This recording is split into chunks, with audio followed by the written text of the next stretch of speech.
ঘনপ্রাজলের সাথে অ্যালকোহল সেবন করার সময় সতর্কতার পরামর্শ দেওয়া হয় শুধুমাত্র যদি প্রত্যাশিত থেরাপিউটিক সুবিধা কোনো সম্ভাব্য ঝুঁকির চেয়ে বেশি বলে মনে করা হয়।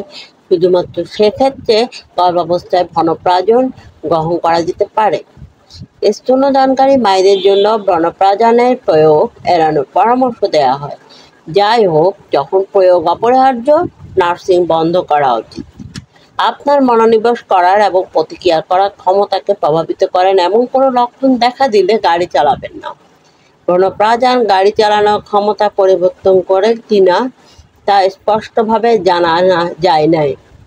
কিডনি প্রতিবন্ধী রোগীদের মৃদু থেকে মাঝারি রেনাল বৈকল্য জিএফআর 30 থেকে 89 ml/মিনিট রোগীদের ক্ষেত্রে ভেনোপ্রাজনের ডোজ সমন্বয়ে পরামর্শ দেওয়া হয় না।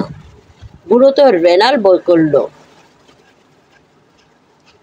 যকৃত বৈকল্যের রোগী যে সকল রোগীদের মৃদু যকৃত বৈকল্য রয়েছে তাদের ক্ষেত্রে সেবন পরিহার করতে হবে।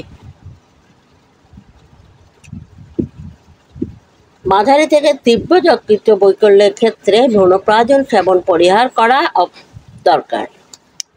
ওষুধ সেবন বিধি: ঘনপ্রাজন খাবারের আগে বা পরে যে কোনো সময় গ্রহণ করা যেতে পারে। চিকিৎসকের পরামর্শ মোতাবেক ওষুধ সেবন করুন।